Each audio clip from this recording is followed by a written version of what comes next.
Hello, and welcome to the Professor Podcast with Ruth and Claire. Each episode, we talk about a particular topic in the life of a professor. Ruth is a visiting professor at a large university in Ireland, and Claire is an associate professor at a primarily undergraduate university in Northern California. The purpose of our podcast is reflection, so we bring something we think is working and something we're working on to discuss. Welcome to the Professor Podcast with Ruth and Claire. I'm Ruth. And I'm Claire, and today we're talking about being a reference for students. But first, Ruth, how was your week? My week was great. I am continuing to settle into my new job, and I had, it's just so varied. But one of the things I did this week was going with a group of students who are in our program to visit a company, and they were kind of talking about job applications and interview techniques and CV or resume preparation. And it was so interesting. And the company was so fancy. It was every floor had video game consoles, and there was free toothbrushes in the bathroom. It was just, it's a whole other, I don't know, the toothbrushes really got me. I was like, this is our next level wealth. If you could just give away toothbrushes. But you can be comfortable working late in our office because you'll still have a clue. I know. I'm such an old cynic because you're like, but why? Why do they have the video games? But the students, I think, really got a lot out of hearing. There was just really good chat about, say, one of the things that they were saying really specifically was don't take jobs that you don't think are as professional off your resume. Okay. Do you know what I mean? Because someone was like, well, I wouldn't put that I was a barman on, and they were like, oh my God, please put that on there. I really? Would love to see that in an interview, and I would totally ask you about it because it's so much life skills. That does make sense now that I think about it. Yeah, and dealing with difficult customers, there's probably no other, and managing, chaotic situations. And so I think that was just so much more effective coming from people being like, well, I once interviewed this guy and blah, blah, blah, than if you had a professor ever saying to you, do you know what I mean? So I think I could see that was really, really effective and really it was a really positive experience. And I think, because they were people who were interviewing people every day and stuff. So they had a lot of really good things to say that I kind of know, but it's probably A, not as effective coming from someone like me. And then B, I don't know if when you know it, but you don't know, sort of thing. So, if you're actually doing interviews regularly, then you've got the go-to things on lock ready to explain. Right. And they said well, look, again, I think that's very effective. If you have someone who is 100% on all of the technical skills, but is really deeply unpleasant and there's major issues there, you're never going to hire that person. Do you know what I mean? And it can, someone can learn technical skills, but if they're really extremely aggressive or something, that's not really. So I think that really landed with the students and stuff. So that was super. I think it was really good and effective and just a very different thing to do. But yeah. But tell me, how was your week? My week was great. I wanted to give a shout out to this delicious tea. David's Tea yes. is a brand of tea, David's Tea, and they make all kinds of tea. And I was visiting Blaze, a previous guest co-host of the Professor Podcast, and he had a whole bunch of David's Tea. And I had 3 totally different kinds, and they were all delicious. It was a breakfast blend of peppermint and Earl Grey. I don't even really like Earl Grey normally, but it was delicious, and they were all top notch. So we're not sponsored by David's Tea, but maybe we should be. And regardless, try David's Tea. Excellent. Shout out to David's Tea. It's funny because I've had that experience with a couple of times, because I was Earl Grey, yeah. And then I had a really good Earl Grey, and I was like, ooh, I do think I like Earl Grey. Interesting. And I've always wanted to because of Captain Picard from Next Generation. And then, but I was like, I don't get what this is. But then now I'm maybe his one in the, what did they call that machine that made things? The replicator. Replicator. Maybe the replicator was making David's Tea. Maybe that's it was. What was happening. Oh, that's awesome. Yes, good. Contact us, David's Tea. Sorry. Go ahead. Yeah, tell us your quote. So I have a quote from, so I went on a jog with my brother yesterday, and then we came back and we were doing, he had a 6-minute yoga thing that he does after running. Cool. And it was a YouTube person was explaining the different yoga poses to go through. And so we were doing that. And she had a couple things in there, you're breathing, you're relaxing, and she was saying, finish the sentence, I choose. And I just really liked that idea of getting into the positive, relaxed mindset. You're breathing and you're thinking about what you choose to do. And it just got me thinking about, we're always talking in this podcast about being intentional and deciding what you want to do. And so I thought that was kind of fun to think about. Finish the sentence. It could be anything, but it's reminding you that you're choosing whatever it is. I love that. I forgot, and now I'm just remembering, I love those kind of exercises that are like fill in the blank or end the sentence or whatever. That's really good. Excellent. So, what are we talking about today, Ruth? So we are talking about being a reference for students. And, we have talked in previous times about recommendation letters. And this is maybe a little bit of that, but also mostly like for actual people contacting you for career, employment opportunities and hiring students and being references for them. Totally. And I feel like from my perspective, one of the main differences is that you'll just put your information down and the employer will contact you if they're interested. And so a big difference from my perspective is that it's scary to have to answer on the fly rather than plan out, I don't know exactly what they're going to ask. And maybe I wasn't even thinking about this person before they called. And so it's kind of just a different mindset, different kind of preparation for being a reference rather than a recommendation letter writer. And I haven't done a lot of being a reference. It doesn't come up as often, but a few times lately that has come up. So I wanted to reflect on it with you. Yeah. Can I tell a side story here? Yes. Years ago, somebody put me down as kind of a character witness in a case, but I didn't know. Oh. And a lawyer called my office and I just talk about being caught on the fly. I was just and because they were really accomplished at asking, getting at, you know what I mean? And I was just I didn't know if this was the lawyer who was for or against and whatever it was. And I was just I just cracked like an egg, basically. I don't know what I was doing. So I was just completely fell apart. So it was yes, if anybody wants me to hold up under tough scrutiny or interrogation, that's just not going to happen. So, yeah. Oh my goodness, you didn't even know which lawyer it was. No, and it was just, it was not smooth.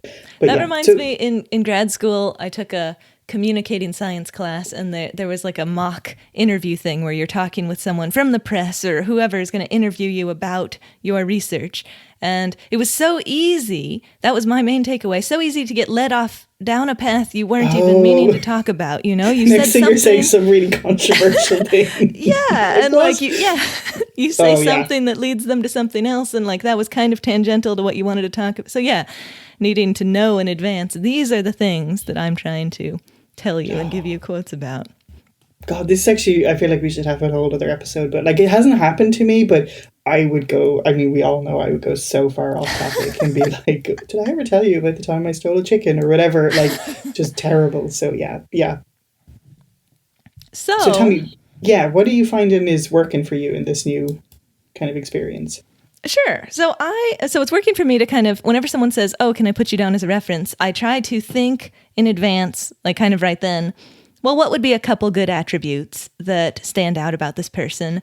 I like to also kind of have a weakness in mind because it seems like they often ask that. Right. And, a few examples of what they did when they worked with me, dates for when they worked with me maybe, or at least how long did they work with me? So just kind of refreshing myself on that information so that if someone calls, I probably have it somewhere accessible in my brain, So, and then I also kind of have some go-to ideas, attributes that maybe would be useful for some employer to know about. Are they reliable? Are they easy to communicate with? Do they take initiative? Do they work independently? Do they ask appropriate questions? That kind of thing. And so then, those are kind of go-to ones that I already use in writing recommendation letters.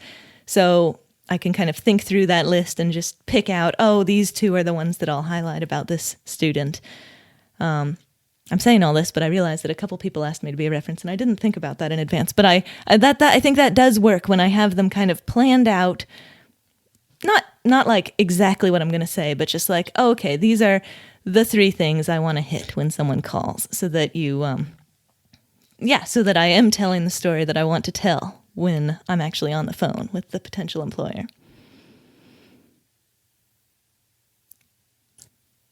Yeah, I think, actually, this is making me think it would be great. It's just going to sound creepy, but to have like almost like a file, like, or a Google Doc or something, and you could just list all the things you said, because that's so helpful.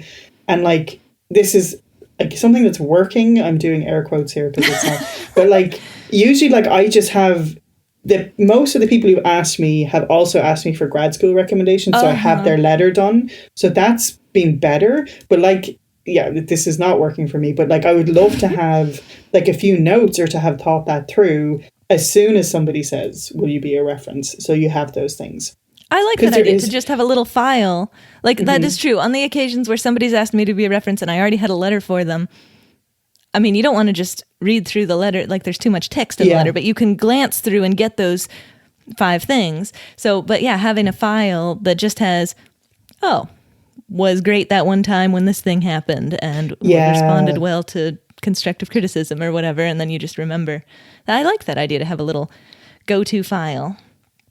Because it is too, like, I don't know if it's just because I'm getting older or progressing in our careers, but like, in the beginning you were like, I know every one of these students, like everything. And then now I'm like, it's less, there must just be less room in my brain or something, but like you remember less and less about people as you're meeting them. So yeah, I like that idea. And I've only had one phone call, and I think I've actually had quite a few requests recently, but I don't know if they want to call me in Ireland. Do you know what I mean? It's too much of a pain. So I've been getting like the email questions instead. But I had one conversation for sure back when I was in America, and I definitely like got off the phone, and it was fine, but I definitely got off the phone afterwards and was like, oh, I didn't say this and this. Yeah, I've had that feeling too. One time that I felt like a phone reference check went really well. So they called and they were saying, so what does she do really well? And I said, oh, she's really great at working independently and, taking the initiative and trying the thing. And then they were like, what could she work on? And I realized it was the same thing. Oh, well, sometimes I wish she'd come and ask me more questions and before carrying on. And she ended up getting that job. So I felt like, okay, that seemed, and that does make sense, right? That like the positive and negative sometimes would be connected like that. Oh, for sure. Yeah, totally. Okay, can I ask you a question? Yes.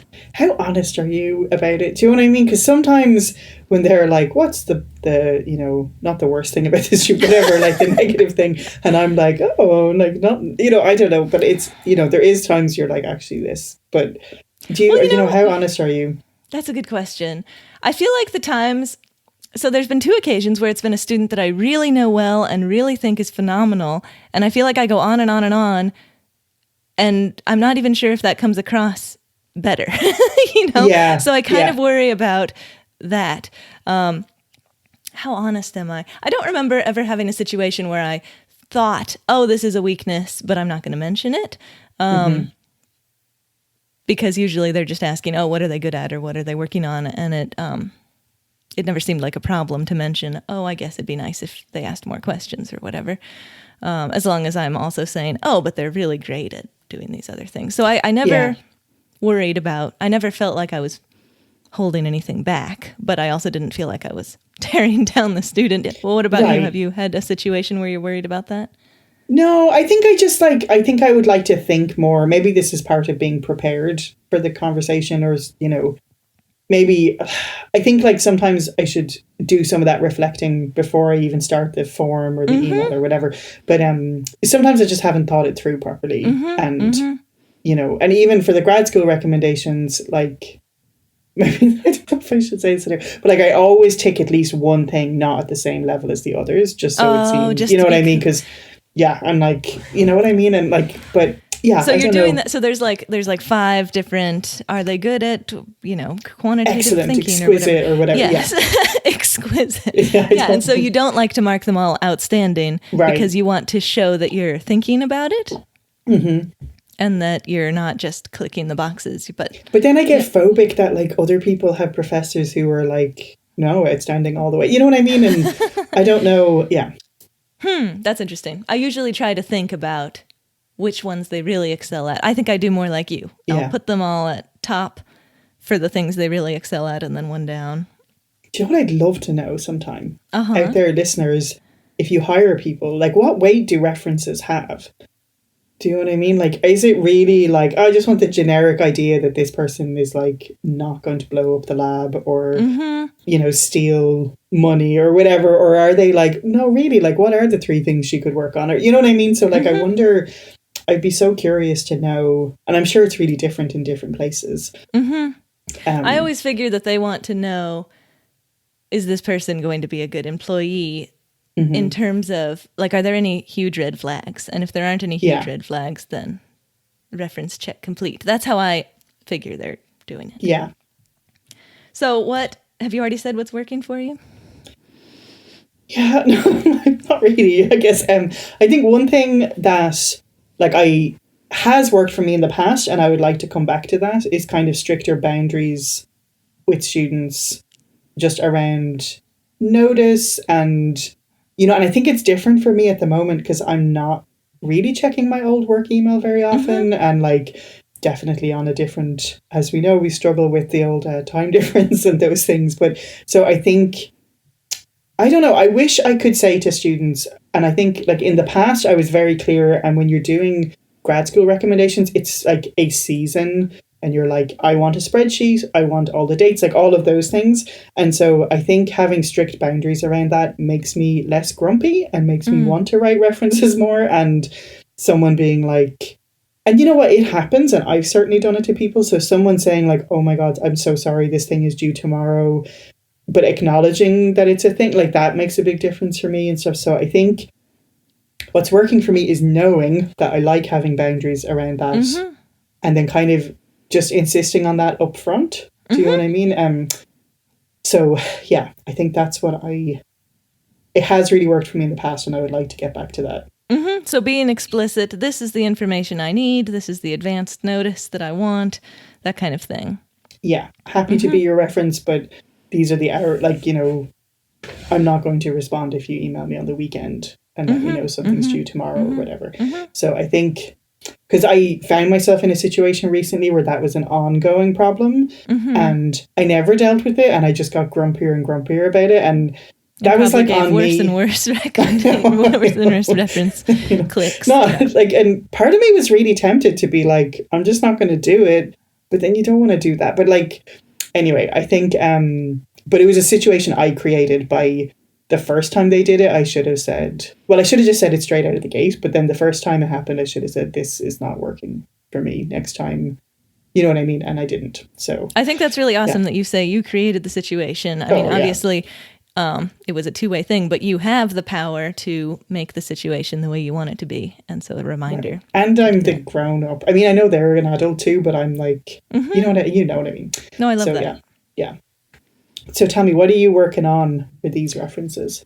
So I'm working on, recently I had a phone chat. It was one of my favorite students that I was being a reference for. I knew him really well. He'd been in my lab a lot. And I was on the phone and I was raving about this student. I was saying they're great. I was listing off all the attributes. But one of the things I feel like I was having a little bit of trouble doing was translating academia things to the person on the phone. So like in the letter that I've written about this person, I say, oh, I relied on them as I would a master's student. And that is high praise for an undergraduate in my research lab. But if you don't know how research labs work, that doesn't mean anything. So figuring out, do I elaborate and say something about they were like an employee? I mean, that's not quite true, but maybe it would convey more of the right things. I mean, of course, I'll say, you know, what they did and how reliable they were. But just thinking about what words would be more useful to say in a industry setting than in an academic setting. I was thinking about that. That's so interesting, because I had a student ask me to go through her resume recently, and I was trying to think a little bit about that, and then that's not something I'm very good at. Do you know what I mean? Is like, because I've just been stumbling all over that in this job search process, being like, well, I only know how to do one thing, and that's teach a class, and you know, like not being able. Like, I have a friend who transitioned from academia into business world, and she sat down with her husband who had been in business world for a long time and was like, here is what I would say. And he was like, yes, I will translate that for you. And perfect. I think, like you kind of need to do that, right? Like all of the, even the word stakeholders, I'm like, who, what? And you know what I mean? So I think just getting that translation, but that's a really good point, and thinking about ways of conveying their skills. Yeah. I mean, it's making me think, because I have these words: reliable, easy to communicate with, asking questions, catching on quickly. Those are like go-to things that I think everybody would be interested in knowing, whether this person is good at this one or that one. Maybe I should also have like a little list of what are good business words to throw in there. I love that neither of us can come up with an example. I don't know what they would be. Good business speak. Yeah, if someone has any words out there for us, let us know. But totally. Totally. So.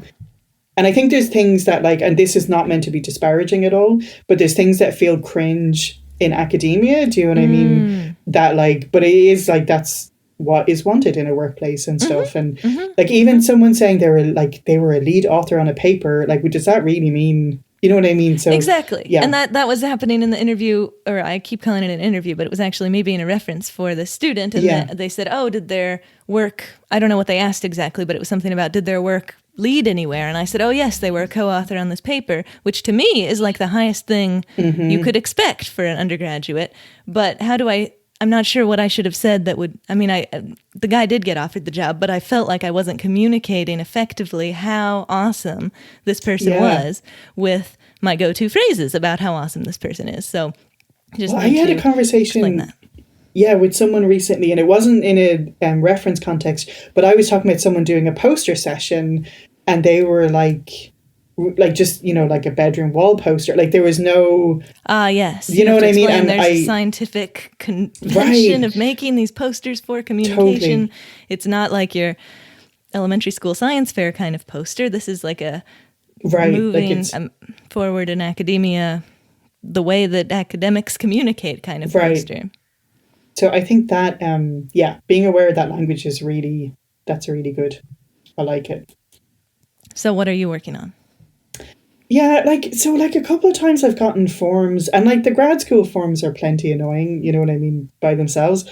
But a couple of times I've really gotten forms that felt like they had 9,000 questions on them, and they were so repetitive. And like I was being kind of, because I was sort of copying and pasting. I was like, fine, like I will just chop up the letter I've written. Right? We were like, see questions 1 to 19. This is the same answer. But like I was kind of just taking text out of the letter and putting it in. Do you know what fascinating. I mean? So they didn't want a letter, but they did want answers to a bunch of questions that you already had. Do you guys really think any human is going to sit and write like super reason, you know what I mean? And like part of me is like, I started this and I said I was going to do it, so I need to do it. But then also you're like, oh. So that's interesting. I haven't had such a form to fill out yet. I think my working on is that people shouldn't do that. They should not. That's like all I have to suggest. That shouldn't be the system.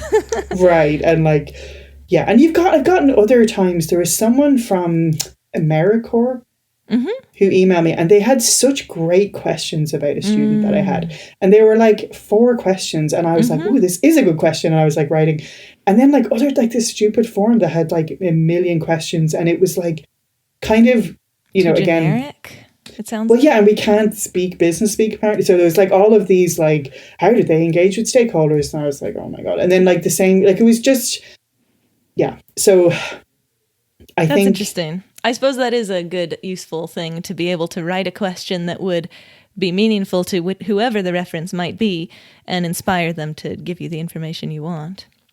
Right. And part of me, like, this is another thing again, but I was talking to a student, and they were talking about how for a job they were going for, they had to do like an online skills assessment thing. And it just annoyed me so much, because it was like these multiple choice questions that were like tricks, or anyway, it just, I was like, do you guys really place that much weight on these things? Do you know what I mean? Or like, are you really going to read all 900 of these answers? And so interesting. I don't know why I think this is my place, but I'm like, a call out to employers, like what, a bit like writing an exam, right? But it's like, what are you actually trying to get at here? And I feel like it's all coming back to us not being in the business and industry world, and therefore not knowing what they're trying to get at with this information, which kind of comes back to this.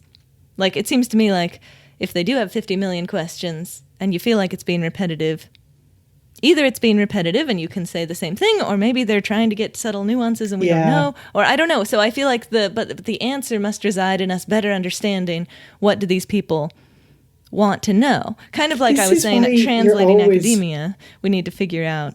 Yeah, this is why you're a better person than me, because I'm just like, these people are lame and they're wasting my time. And you're like, well, what are they trying to do here? So, yeah, I think that's better. And I think it's sort of funny that you use the word interview, but I sort of feel like I'm being examined in some way and it's annoying me. But instead, maybe I just need to shift my attitude and be like, okay, what are they trying to get at here? And how can I convey that this person is going to be a great person to come and... Yeah. And maybe, I mean, you say you already have a letter. Well, for example, you know what you want to convey about this student. How can we fit it into these boxes that they have here? Right. And are there any obvious, like, oh, I didn't even think to talk about this, but they're clearly asking a lot about it. I guess I'll have to think about that too. Right. Yeah. I don't know. That's interesting. Well, tricky, but I guess we'll get better at it. And yes. And if anyone out there can help us in our quest to learn how to do business speak or be effective, or just that question, like how much weight does it really have? And yes, that's a great question. I think if they just want to know that this person is fine, not a serial killer, yes, totally fine to work with, I'm going to put that on my Google Sheets. Yes or no? Yeah. So I like that. What is the weight? What are they looking for? We need to get a little. Well, that's the thing. I think when that AmeriCorp lady emailed me and she asked me those 4 questions, it felt like it was really like she was going to listen to what I had. Do you know what I mean? And so I think that felt like it was important. But the 900 question survey, I'm like, they don't care about this. This is just really 4 questions where they've really thought about it does convey, oh, okay, this is the information they want to know. So I'll go try to figure that out. Yeah, I like that. Totally. Yeah. Well, thanks for chatting about this. Thank you. Thanks so much for joining us on the Professor Podcast with Ruth and Claire. We're delighted to have you as a listener and we would love to hear from you. And if you want to email us, our address is contactprofessorpodcast@gmail.com. We'd love to hear any of your suggestions for future shows or professor quotes that you might want to share with us, or even just things that have come up for you when you were listening to previous episodes. And if you've been enjoying the podcast, we would love if you would spread the word. So the best way to spread word is by telling people you know if you think they should listen to it, or you can leave us a review wherever you listen to your podcasts. Thanks so much for joining us, and we'll see you next time.